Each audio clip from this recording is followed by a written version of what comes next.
Hello everyone, this is Winter Witch Minis. Today we're gonna work on a new project.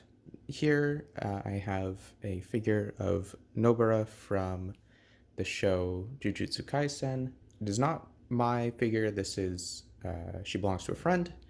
And as you can see, she's in a seated position, but did not come with anything to actually sit on. So for now, she's just sitting on this little storage case, but I offered to make something hopefully a little nicer.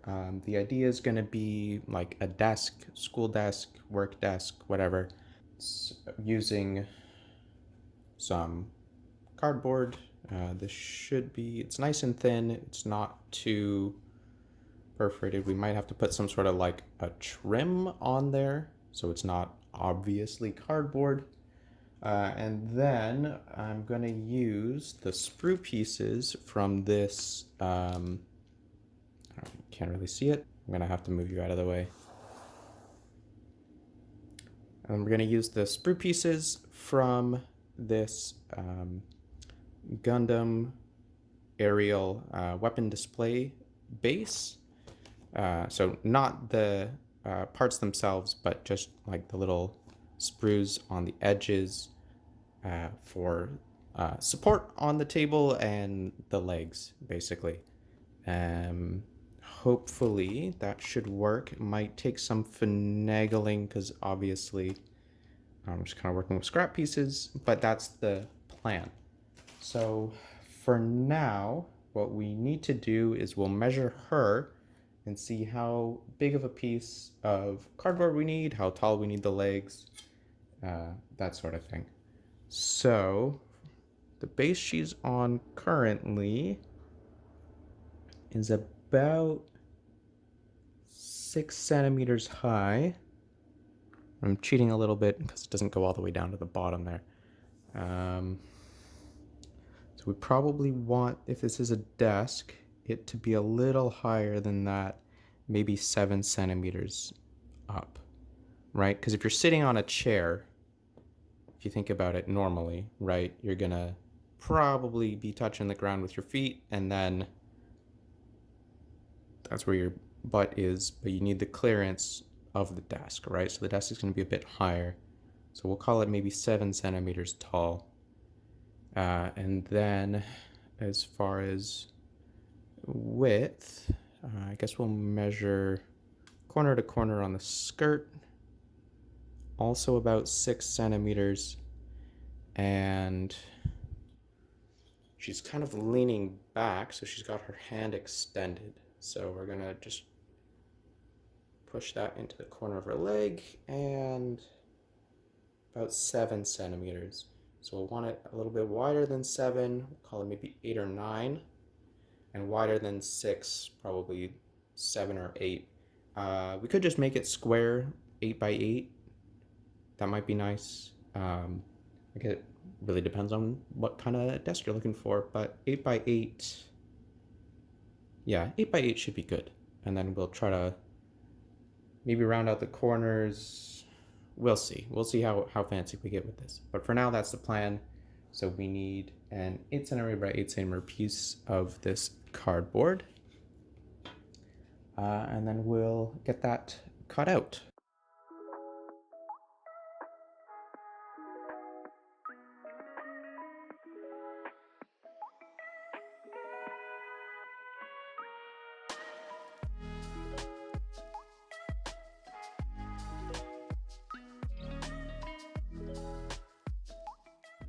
That looks good. Okay, so there's our 8 by 8. That'll be the base that she sits on. You can see, see she's got a lot of room to lean back. Could put her on the corner as well, or like give her a little twist. It'll be up to my friend, basically. So we'll set that aside for now, and then we need to cut out the sprue pieces that we're going to use from this.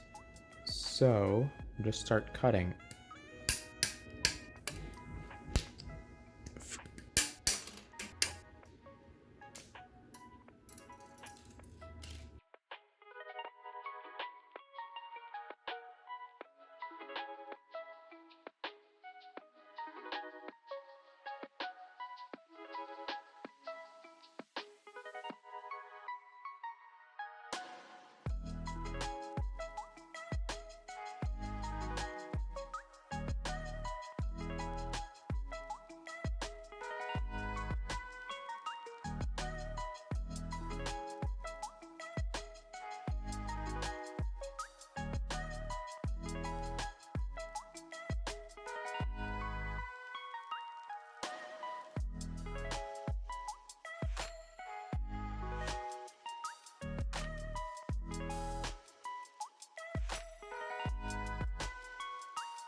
All right, cutting done. Now, unfortunately, I got all these little tines along here, which is gonna be a little annoying to deal with. But, you know, if it's under the table, no one's gonna see it. So that's fine. Okay. Now, I'm just gonna go along and cut these smooth-ish, basically. And we'll just kind of go down the line.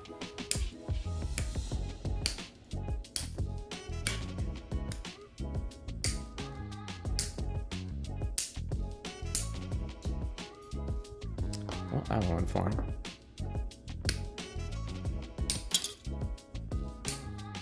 Just cut it at a weird angle, and then I'll clean that up. That's gone for a journey. Alright, I found the escapee. So, this one, we'll have to clean that up.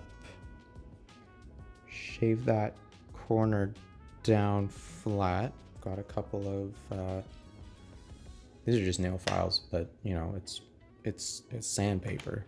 That's what it is. So we'll shave that down and then go from there. So probably do another time lapse, just smoothing everything down.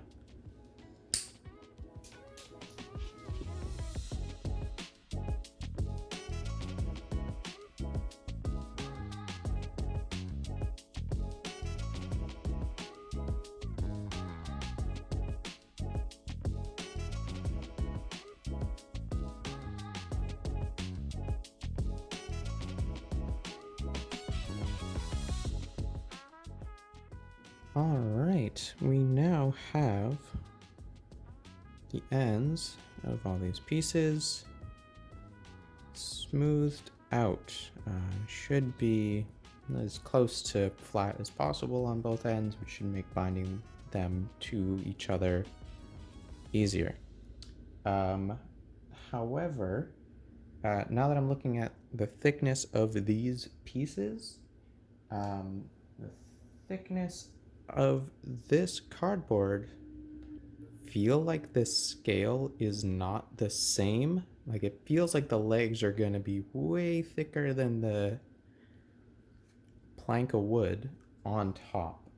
So I do have a piece of cardboard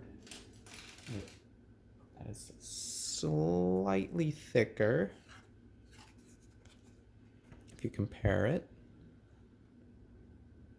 All right, it's just a little bit thicker.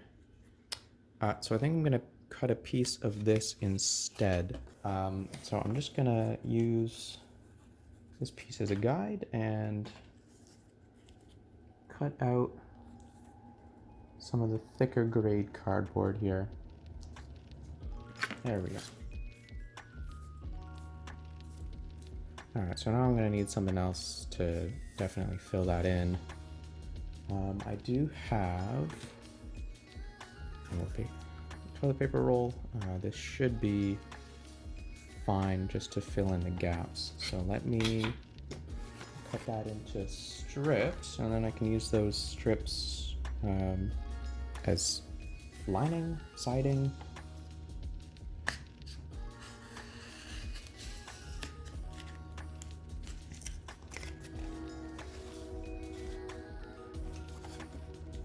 Okay.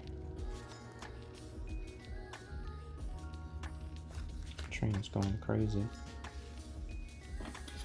I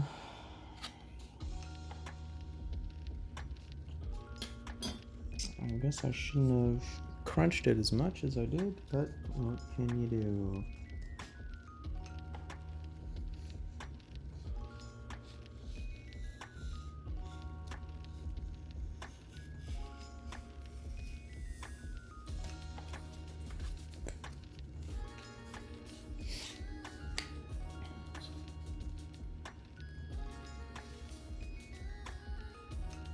I need 2mm wide strips. That's gonna be something. Alright, well, just have confidence and go for it.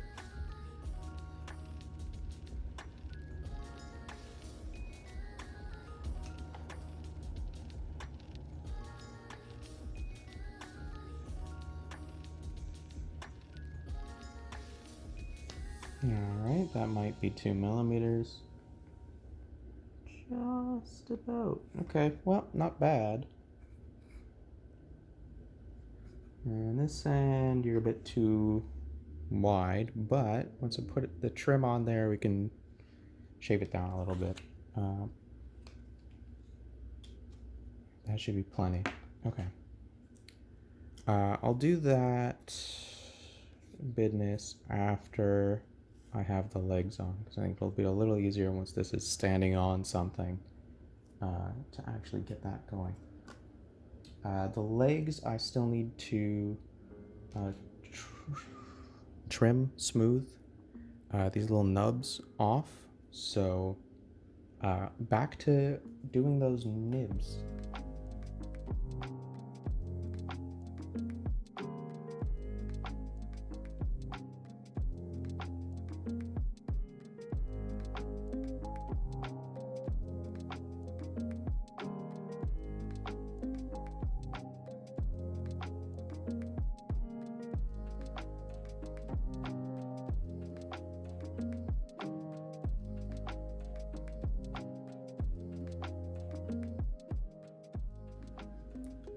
Now I'll try to explain a little bit what I'm doing, because I realized part of the time-lapse that I recorded, you can't actually see all that much, because the camera was not in the best position.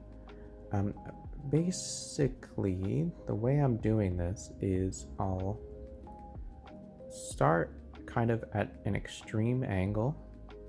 So let's say the nub, not sure how well you can see that. Okay, so you see the nub, you know, it's flat in the middle, and then get more height as you go out. What I'm doing is, let's say, I don't know, like 45 degrees, instead of coming at it straight, because that's like a big chunk there, right? Coming at it at a lower angle, and then just following the plane of the bar and pushing forward. And then obviously I'm not pushing too hard because I don't want to slip and then, you know, cause problems. And having it at an angle like this lets me follow the shape of the post. And it also means that I have less to cut through, meaning that I don't have to press as hard, and I'm less likely to just, you know, overdo it and get a finger or something. I know it looks a little bit dangerous, but I'm actually not really even pressing that hard. And if I find myself pressing too hard, I just make the angle a little bit steeper and then slowly rotate it up to vertical, and then same on the other side. Sometimes it's just easier to flip it the rest of the way around, like to go like this, and then start at this side and come to the middle, and then this side and come to the middle, just because my hand is on the right side, so it's a little nicer to just work on the whole thing from the right side, I find anyways. And then what I'm doing there, I just kind of slipped a little bit, is using the back of the blade, and that'll just kind of scrape it a little bit, get any weirdness out. Okay, coming back to normal speed here. While I was cleaning up the little nubs on this piece, I accidentally snapped it. That's not a problem. It's gonna have to all be glued together. It just, you know, requires an extra step now, basically. Now this piece I've glued together just to see how it would fit. I've noticed that there are different widths. I think I mentioned it earlier, but you can see here there's like a taper between these two sections, which not ideal, but again, it's not going to be seen. It'll be under the desk, so doesn't really matter too much. I've kind of reached a point where I think I'm just going to start gluing things together. So let's mark everything off where it needs to be.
Okay, the leg frame is much more stable now, and this is nearly dry.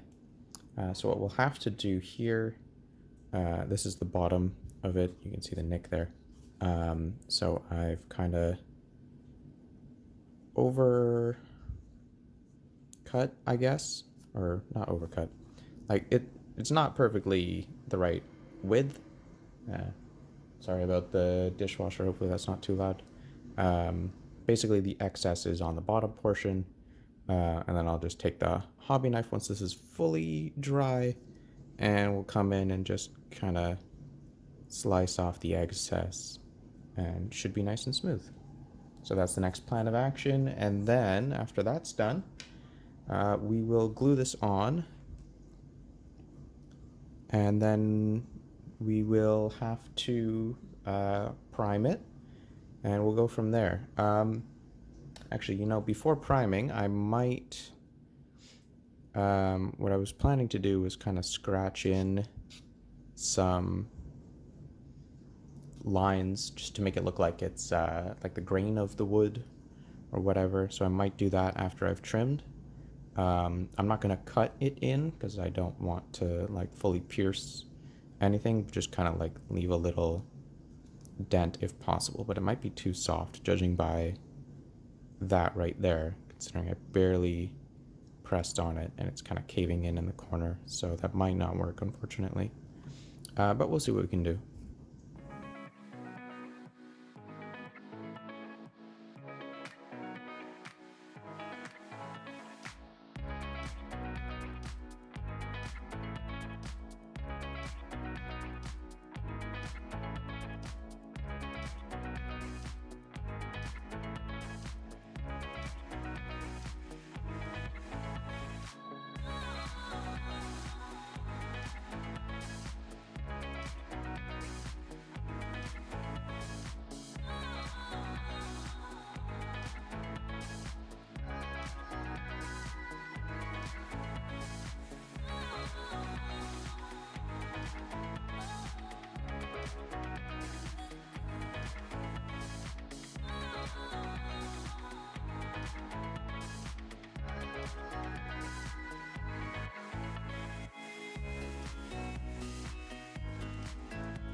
Okay, so the edges are now trimmed. It's more or less uniform. Spraying the primer on it's probably going to even everything out, and hopefully you can see there. I've done a bit of a very, very basic wood pattern. Hopefully that you can kind of see it. Hopefully it still shows through after the primer's on top. If not, it's not the end of the world. I can just try to paint that on manually, but it's always nice when there's like a little bit of the extra texture, you know? So I guess next order of business is to glue everything together.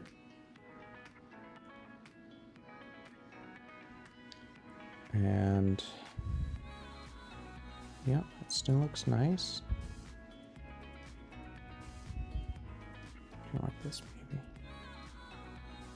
Okay, so what I'm thinking glue wise is probably a little blob of the super glue in each corner, and then just use the craft glue in between. I don't think it should be necessary to use the super glue for everything, especially I don't know how it'll react with a plastic to cardboard connection, so hopefully just the combination of the two should be fine.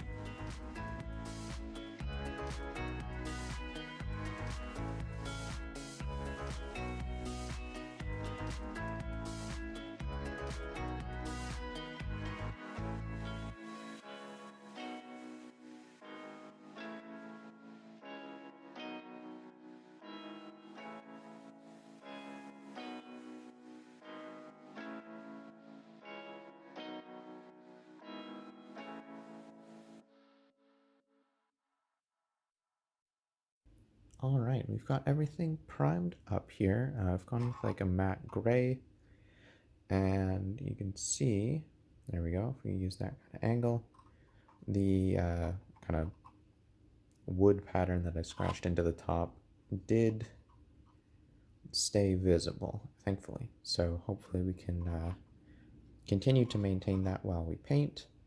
I'm gonna go in sort of with a dark brown to start as like the base of this. We'll do all the wood first, and then we'll come in and do the legs after. But yeah, so we'll start with a nice dark brown. We might even have to go darker than this.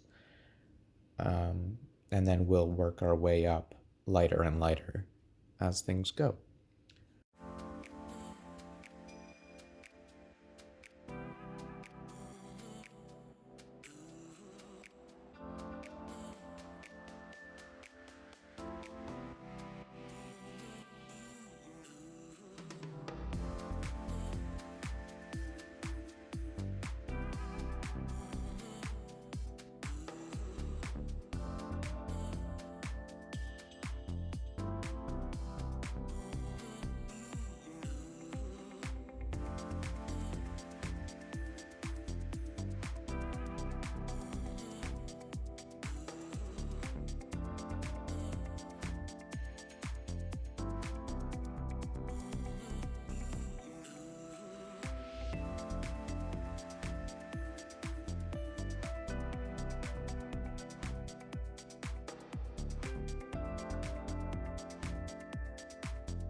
All right, we've got a solid base coat here.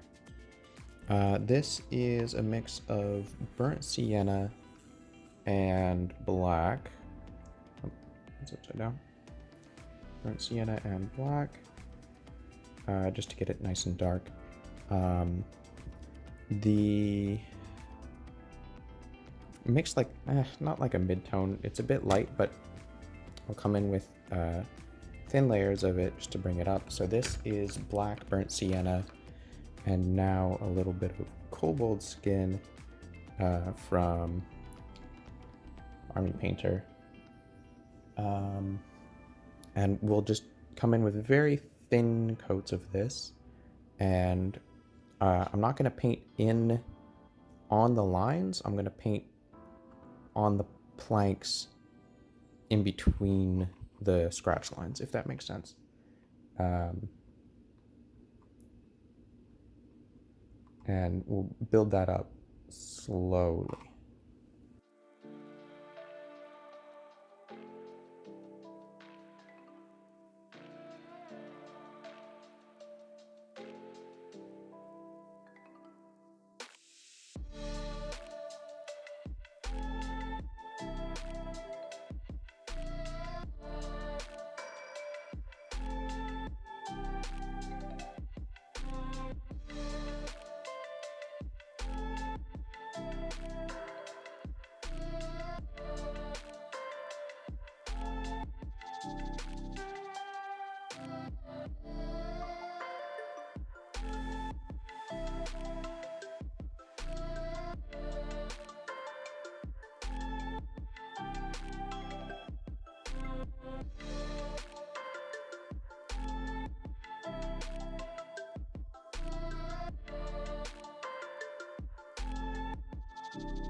Okay, that is the wood texture done, in my opinion.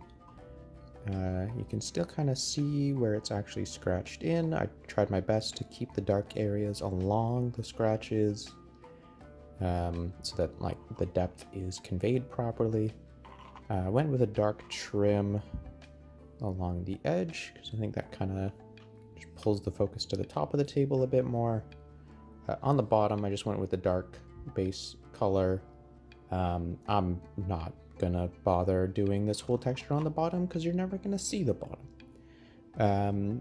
Last thing to do, as I mentioned before, I'm gonna go over the legs with a gray just to make sure that they have a nice even coat. I mean, I did my best with the primer, but you never know. And then after the gray, we're gonna use a dark metallic color. I don't want it to be that shiny. Yeah, so that's the next order of business. Do the gray, do a little thin layer just to get the metallic shine in there. And then we'll reconvene and see how it looks.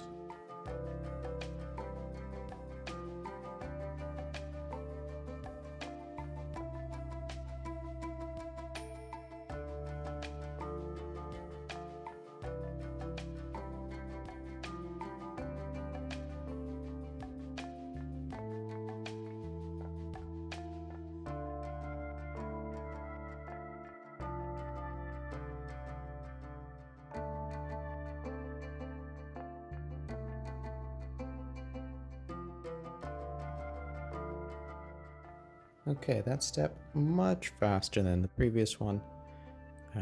Just overall easier to deal with. Okay, everything is nice and dry, and I have tested what I'm going to use for the top coat. You might be able to make it out here. There's a little bit there and there. And there's a tiny bit along the top here, but otherwise it's not too noticeable, which is exactly what I'm hoping for. I'm going to be using Mod Podge Matte, and I'm just going to thin it down a little bit with some water, and then do a thin coat along everything, and that should be perfect.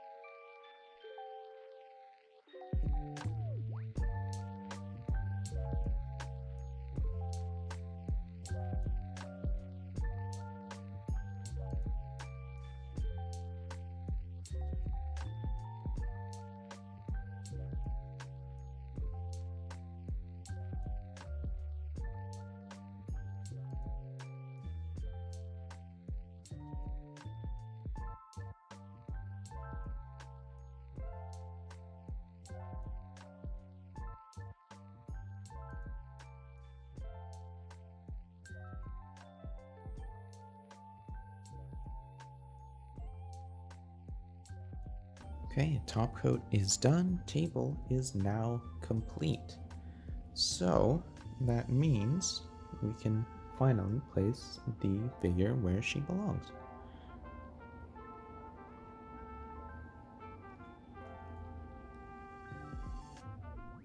And you can see she's got plenty of clearance at the back, just not awkwardly, she's not sticking her hand off the edge.